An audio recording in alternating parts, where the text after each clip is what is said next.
Good afternoon, everyone. Welcome to today's Planning Commission meeting for Tuesday, January 20th, 2026.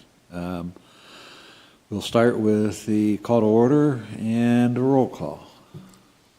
Chair Rich Spiker. Here. Vice Chair Douglas Bizzarni. Present. Commissioner Carl Anderson. Commissioner Jason Wazorek. Present. And Commissioner Colin Russ. Present. Other attendees, Bureau Chief Jacqueline Spry, Assistant Planner and Secretary Cooper Moore. I'm here. Okay. Thank you. Yeah, I got the date wrong. It's February, whatever it is. So the first approval of the minutes of the prior meeting. I will move to approve the January 2026 meeting minutes. Second. We have a motion and a second. All in favor signify by saying aye. Aye. Aye.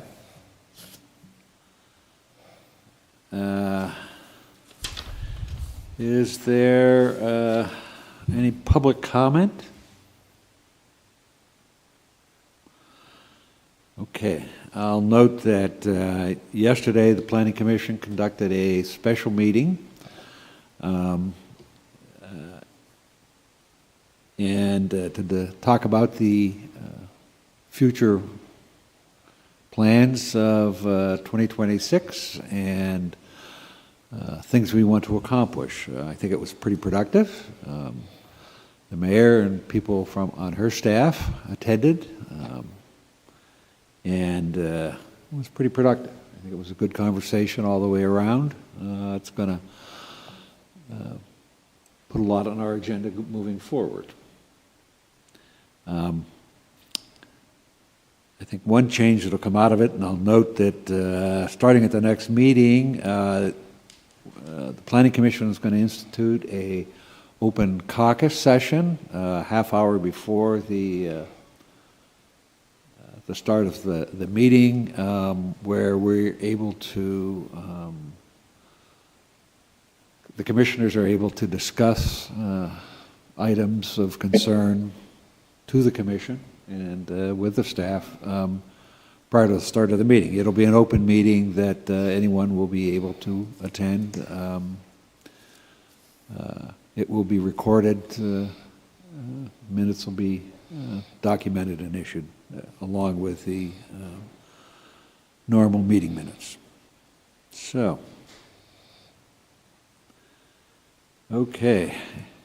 Cooper, any correspondence received? We have not received any correspondence. Okay.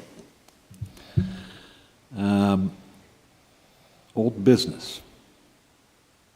Saldo. Amendments. Want to discuss what's going on? The saldo amendments? We are working on another round of amendments to the saldo that will be proposed at a later date to catch things that weren't included in the original round of amendments. One thing that we are noodling as we think this through is surface lots and parking and how we can incorporate those in the saldo for land development reviews. Okay. Thank you. New business. Subdivision. Anything need to discuss there? Yes, the first item is 202 East 11th Street. This is a minor subdivision for Emmaus Ministries. It is a minor subdivision, so this is just final approval, and we have Shad Sandell from Verdantis online to present. Good afternoon. Good afternoon. Good afternoon. So basically what they're planning to do here is to keep this lot vacant. What's happening is the current driveway that the Emmaus Soup Kitchen has is very close to the building. as well as the property line, and they were having issues with the refuse trucks cracking the driveway. So they wanted to purchase this parcel in order to save the concrete next to the building and the foundation and store their dumpsters in the back. So there will be no construction here. It's basically just an area for their dumpsters to where the refuse trucks will not damage the building or their driveway. Okay. Any of the commissioners have questions? So presumably, if they're adding a driveway and dumpster area for refuse, I would assume that's going to be paved. What is the expected footprint of the area that will become impermeable? The current lot is gravel at this time, and I believe it's going to stay that way. Okay. Motion approved. Seconded? Any other discussion? All in favor indicate by saying aye. Aye. Aye. Any opposition? Thank you. All right, next item of business is land development. Start with Grover Cleveland.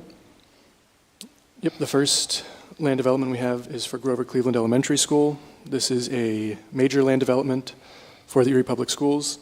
We have John Finn from HHSDR presenting for final approval.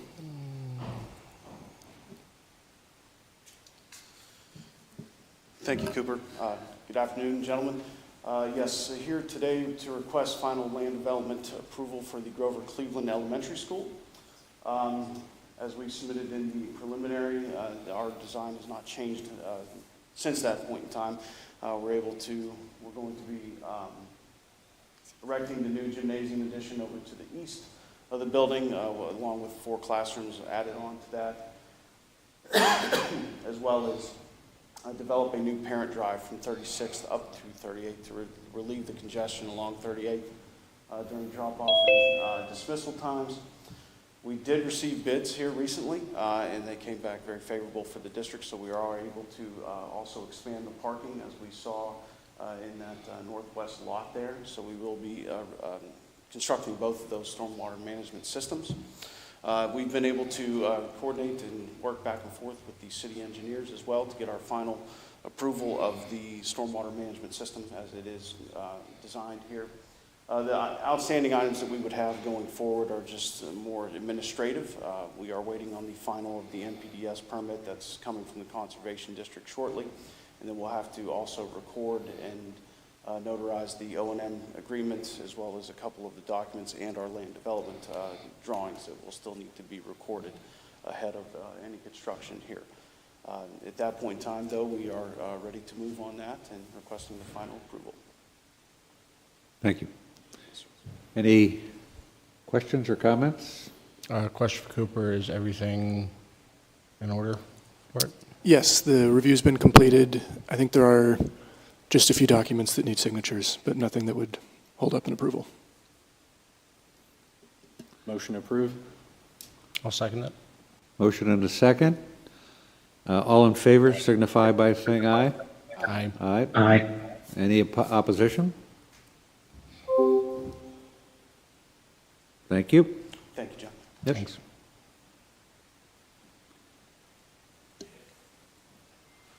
All right, item B, 1032 Parade Street. This is another major land development. This is for the Housing Authority of the City of Erie. It is for final approval, and we have Adam Honey from Laird Associates online to present. Good afternoon. Can you guys hear me all right? Yep. Yep. Yeah, so we've got proposed here the Housing Authority of the City of Erie, a 5,436 plus or minus square foot building with its associated parking and stormwater management. So I don't know if you guys have any questions, but I'd be happy to answer whatever questions you guys have. Can you give us some background on the project? This is the first time we're seeing this, correct? I don't have any record. No, it's a final. I know, but did we say this at the last meeting, or was this earlier? Okay, that's why. Sorry, what was that? No, can you just give a quick recap of the use of the facility, or what the future use will be? Sure. Yeah, I guess I would defer to Christy. She's with the architecture firm on just like the use of the building.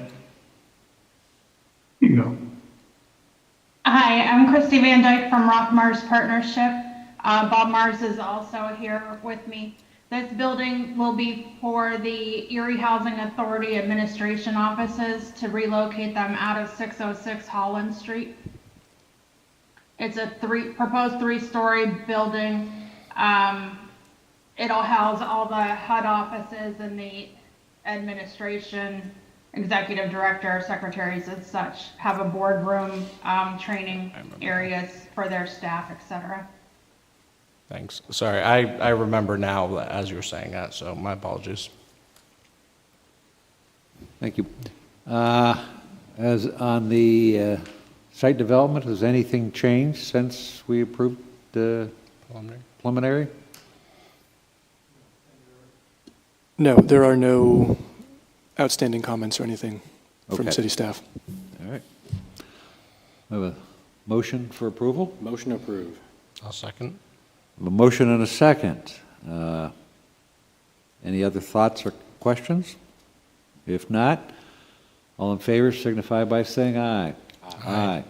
Aye. Any opposition? Okay, thank you. There are no rezonings. So, final item D, bayfront or waterfront conditional use, the Bayfront Market House. This is a waterfront conditional use application for the Erie County Convention Center Authority. This project was recommended to you by the Design Review Committee with some comments that were to be addressed that have been provided both to the Commission and to the applicant. And we have Megan Loney from POH&W presenting for a recommendation to City Council. Good afternoon. Thank you again for hearing our presentation of the project so quickly since our last meeting. We have addressed the concerns from the DRC, which I'll get into.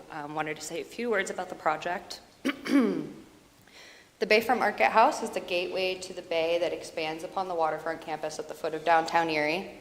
It is coordinated carefully with the context of the area through material choice as well as the orientation of the building, which the site draws visitors towards the harbor, and the pedestrian scale of the structure greets them with the large expanses of glass and storefronts that you can see in the image on the screen. And it really, the warm tones that are used in the brick and wood facade on the exterior complement the area's natural beauty. We've been mindful of maintaining the pedestrian passage on West Front Street. If you could advance the slide, Hannah. It's frozen. Try now. There we go. I'll let you do it. Thanks. So we've been mindful of maintaining the pedestrian access via West Front Street. Improved integration with downtown neighborhoods is achieved by way of a pedestrian bridge by PennDOT that is not in our scope, but is planned to deliver visitors directly from the downtown neighborhoods on the bluff to our site. We've added ornamental grasses to soften the parking lot and addressed the species of the plantings in order to provide more hardy species that will stand up to Erie's harsh winters. We hope to inform the future development of the waterfront commercial campus, promoting growth and prosperity in the Bayfront. Entrances are oriented northeast towards the Presque Isle Yacht Club docks, embracing the pedestrian scale and calling boaters in from the harbor. Aesthetics evoke an old-style market building showcasing long-term durable materials. You'll see stone, brick, glass, and steel are the main materials that are used on our facades. The signage is meant to be an iconic calling card for Erie's waterfront, While staying within the overall zoning height limitations of 50 feet, the sign sits prominently above the building, beckoning to downtown neighbors to come down to the water and for sailors to come in for food and drink. The steel frame allows the two-sided glowing backlit letters, which are visible from both sides. Overall footprint of the first floor is 23,500 square feet, with the second floor approximately 10,100 square feet for a total of 33,600 square feet. Parking count is 83 spaces inclusive of ADA van accessible spaces with additional parking available on existing lots that are adjacent. Loading is to the side and back of the building, accessed by Front Street. And we also have a trash compactor that is screened from view in the back parking lot. Uses are assembly, A2, and mercantile, determined by our 2 anchor tenants on the ground floor and 2 memorable event spaces on the second floor, as well as the prominent market space, which is out front on the ground floor, immediately inside the main entrance. This mixed-use market house feels akin to an adaptive reuse of a historic warehouse.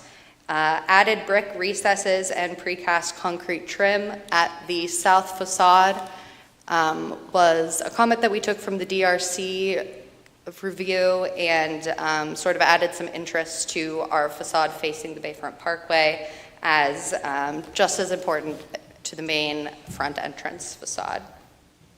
Elevated spaces with exposed steel structure and large spans of glass convey that the building is a valuable asset to the community of Erie, and as a community-focused public space that caters both to the downtown locals and Bayfront visitors, the Bayfront Market House enhances the core of the city. Thank you. Can you move the elevations up a little bit? Yes. So they're not covered? Oh, perfect. Thank you. That's fine. Since a lot of the discussion at the Design Review Committee centered on the west elevation or the south elevation and the hiding the RTUs, can you describe the changes that were applied? Or, yes. So the parapet height, actually, the existing parapet does screen the views, the RTUs from view. Existing, I just mean it's the parapet that we showed at the last meeting. Mm-hmm.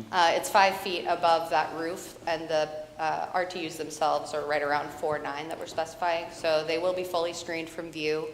And on the back facade there, I don't know, Hannah, if you're able to zoom in to the third image from the top.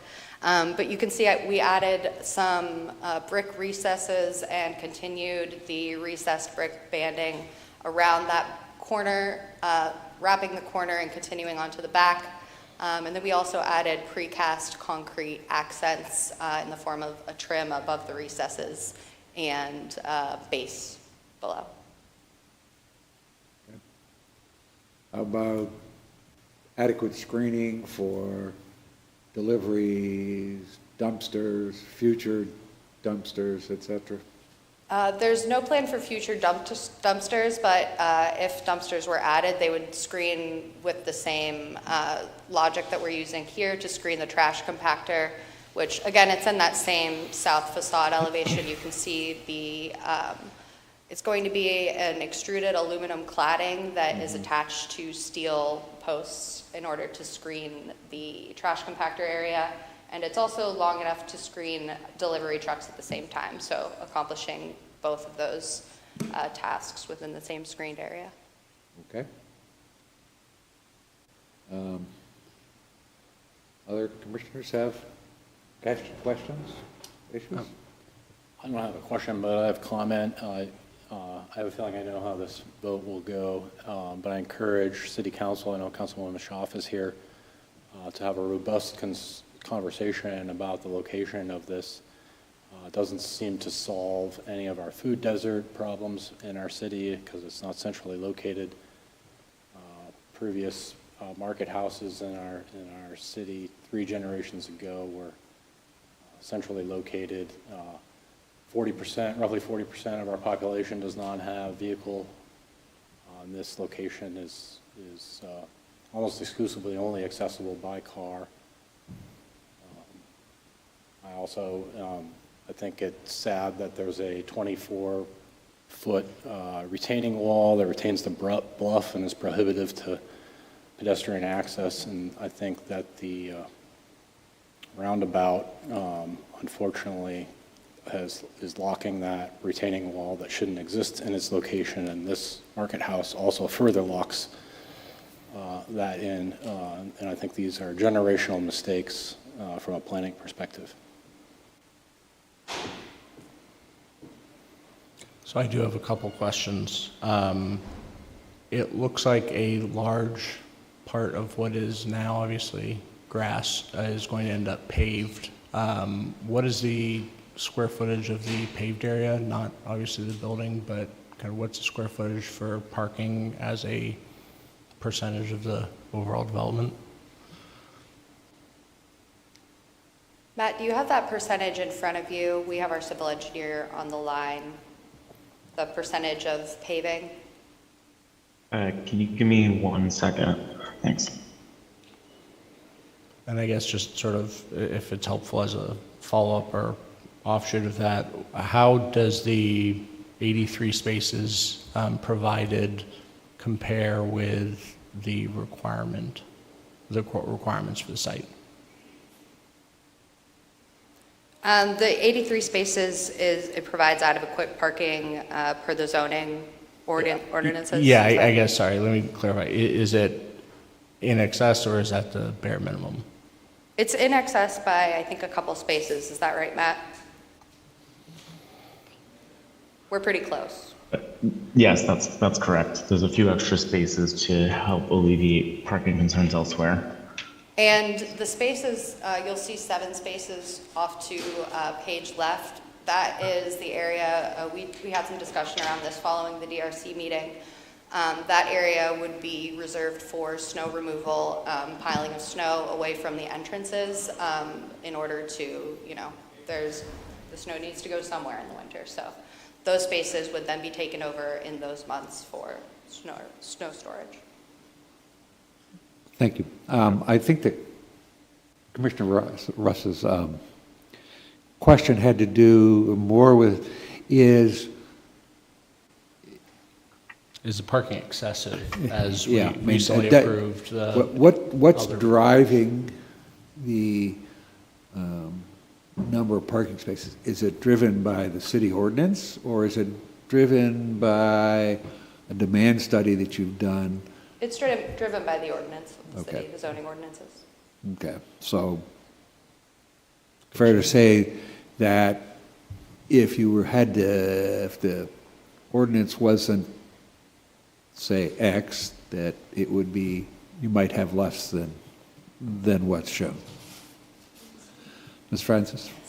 And just to piggyback on that, and not to interrupt, but part of where I'm getting at is we recently approved 2 additional stories for the existing parking garage that's over there by the hotels. And in the last meeting, we saw plans for just, down the street, another massive parking garage. And the very last thing I think anybody wants is for our beautiful bayfront to turn into a bunch of parking garages when it's incredibly valuable land, should be a community space people enjoy and drives economic growth, not where people just park their car. So I'm not trying to put you on the spot. I'm just trying to understand both for us going forward and how we approach planning with major projects like this, how we can avoid just paving over the entire bayfront. Understood, absolutely. And just to step in, just to make sure you understand, parking all is approved from zoning level. So before you see anything, we have done that review. Parking can also be within 500 feet of these facilities as well. So it should suffice the entire area for everything that's going on there. Thank you.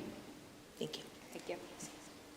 And last question I had, and I might have missed it, was just related to the lighting plan for the facility. Obviously not the sign so much, but what are we looking at in terms of nighttime lighting? Is this going to be, was it dark skies type lighting that's being used? Is this going to be something that just lights up the entire bayfront and people on, Front Street now have a new night light, or? No, we're what's that looking specifying the street lamps, the same street lamps that are used downtown and already within the Bayfront campus that are more of like a traditional style, medium level to low light level fixture, just, what's needed for code minimums. Yep, I don't have any other questions. Any other questions from Mr. Spizzarni, anything? Nothing from me. Okay. Call for a motion to approve the recommendation that would go to City Council for their, part of their approval process, correct? Okay. So I'll make the motion, but first if I could make a comment prior to that. Obviously, this is an important project for the community, and it's something long in the making. I know that from our discussion yesterday, there's elements of it that the commission is not tremendously thrilled with. It's not specific to just this project, it's just how we've approached development of the Bayfront in the past. So while I will make a motion to recommend to City Council, because you guys have done your homework, you're following zoning, everything as it stands today, I think this just reinforces our need to make sure we've got the pieces in place to see the Bayfront developed properly for the future. Thank you. Is there a second? I'll second. Okay, have a motion and a second. All in favor signify approval? Signify Aye. by saying aye. Aye. Aye. Any negative? Nay. Thank you. The motion passes. Thank you for your presentation. Thank you.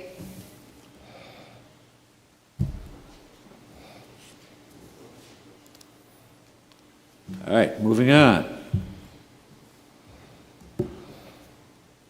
Nothing related to blighted property at this meeting? We do have 2 items for blighted property designation. The Planning Commission was provided 2 memos from the Redevelopment Authority of the City of Erie, one detailing a change in their internal processes and another with an ask. And I believe we have Aaron Snippert from the Redevelopment Authority online. Yes, good afternoon. Can you hear me, Commissioners? Yes. Yep. All right. So like as Cooper said, there's 2 memorandums. The first one is really an explanation of a clarification under the urban redevelopment law, specifically Section 12.1, blighted property removal, and the process associated with that. So, of course, as time goes, you look at processes and such and make sure that they're in alignment with the law and the regulations. And so, in review of the urban redevelopment law and our processes, it was found that specifically before the Planning Commission was issued a resolution and was asked to acknowledge acquisition or to designate blight on those properties. And so the clarification under the law is specifically under Section 12.1, subsection F. The redevelopment authority must transmit identification of blighted properties to the Planning Commission at least 30 days prior to acquisition.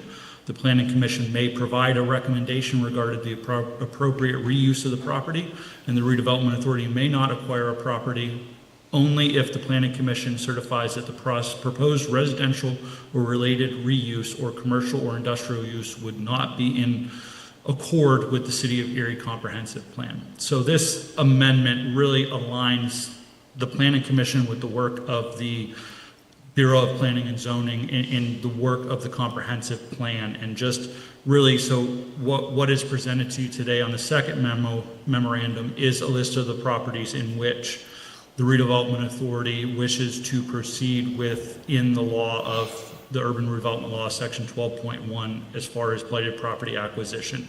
And so those properties are presented to you for your review. You have 30 days to review that list, and if there is objections or questions, transmit those back to the redevelopment authority. If there is no transmittal back to the redevelopment authority regarding those properties, it would be conveyed that there is no issues with the properties and that we can proceed in accordance with 12.1 or under the urban redevelopment law. Thank you. Do any of the commissioners have any questions of Mr. So this is actually for Cooper. So for the next meeting, or when they are presented, we'll get verification that yes, they do not conform with the master plan or whatnot.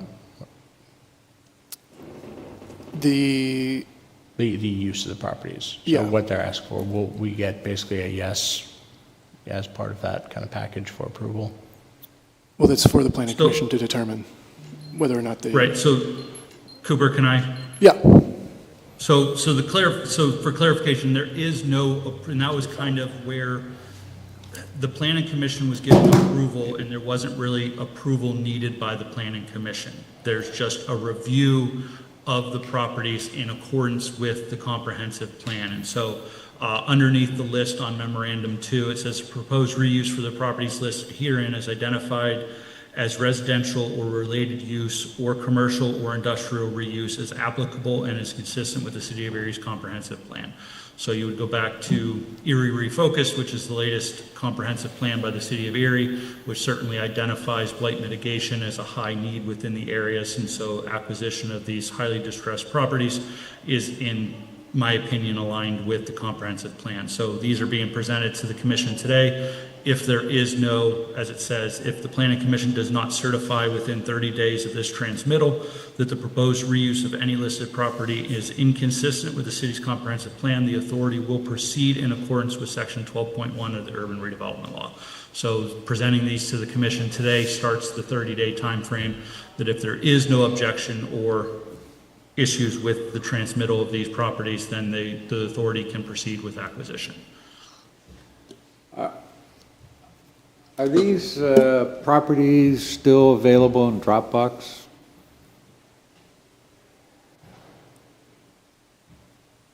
Do you know that? If not, they can be. I'm sorry?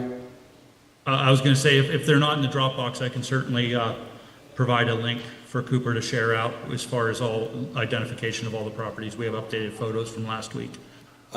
I'd appreciate it if you would advise Cooper, and he can share that information with the commission so that if commissioners want to review the properties involved, they're free to do that and advise Cooper if they have questions, who will then respond to you. Yeah, I can do that. Thank you. Any other questions? No, I think this is an example of what we talked about a bit yesterday with getting some of the mechanisms and processes in place. Yep. So, I mean, this is incredibly helpful and great, but I think just not having those in front of us, not just saying parcel ID and the address, unfortunately, just does not give us a tremendous amount of information to be able to make that here. So I think this is just a great example of some of the things we can work on to tweak process-wise. Okay. I do have a presentation of the properties if it would help the commission, but I mean, certainly I can put them in the Dropbox because again, you have 30 days to review, so there's no rush. Appreciate that. Thank you. Thank you. Moving on. So, we have the Design Review Committee. There is a proposal to add Alex Luddy, who is a landscape designer with Campion Herbie, to fill a vacant seat. Essentially replace Dan Kemper on the committee. So, is there a motion to accept the recommendation? I'll make the motion. I'll second. We have a motion and a second. All in favor signify by saying aye. Aye. Aye. Aye. Thank you. All right. Before we get to the Bureau of Planning and Zoning updates, I want to note that we will call, we want the commission to propose and call for additional special meetings going forward to discuss numerous topics that were reviewed at yesterday's special meetings. These will be open to the public and can participate. They typically happen in the planning department's conference room.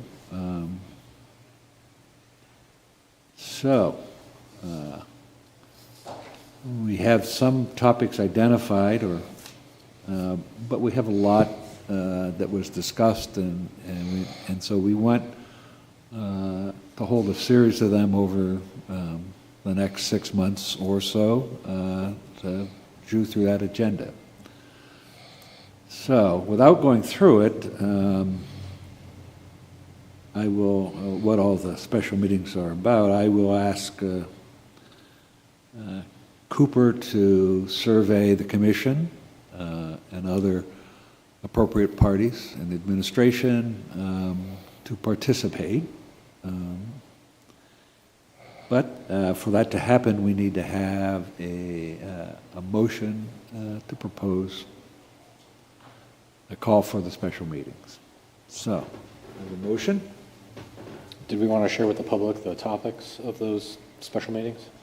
Well, I think, won't that be in the agenda once we actually set dates and kind of publish, because we'll need to break that up, I think that's what presume. we'll do. Okay. Yeah, they'll be, because we need to advertise for the special meetings in the paper, among other places. We'll put together an agenda for each of the meetings, what to be, what's planned. That works. Yeah. I'll make the motion. I'll second. All right, I have a motion and a second. All in favor, signify by saying aye. Aye. Aye. Aye. Any opposition? There being none, Cooper, it's be up to you to make it happen. So, next item is the Bureau of Planning and Zoning updates. Our Bureau Chief, Jackie Spry, was not able to be here today. She's presenting at a board meeting at Leaf in Frontier Park regarding our ongoing parks plan, and has asked me to share a few things. Our tree inventory is complete. A team from Arbor Pro was going around the city last fall surveying trees in the public right-of-way. We've been sent the final report. We've been reviewing the final report, but they surveyed, just a little data from it, they surveyed 16,771 trees, 627 stumps, and 1,113 vacant sites, which were sites that clearly had a tree in the past year or two, for a total of 18,511 sites across the city, which was most, but not quite all, of our urban canopy in the public right-of-way. They estimated that our urban canopy provides $5,643,211 in annual benefits between stormwater management, energy savings, et cetera. And they estimated that 16% of our trees are in good condition, and the rest are in less than good condition.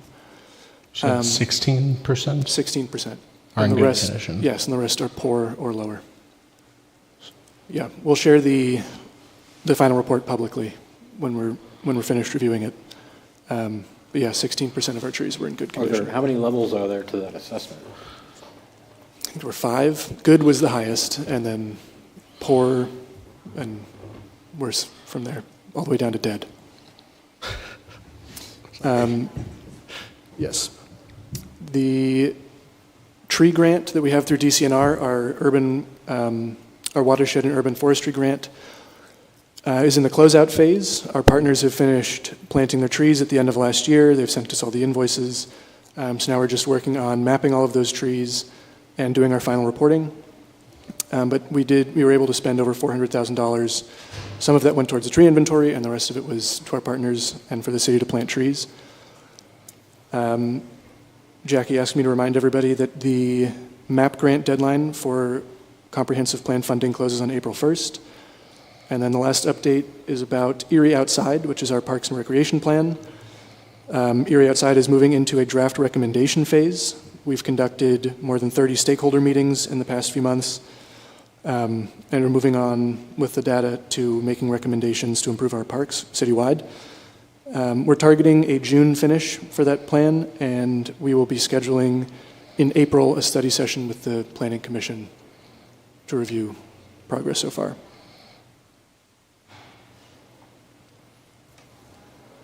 Thank you. Any questions?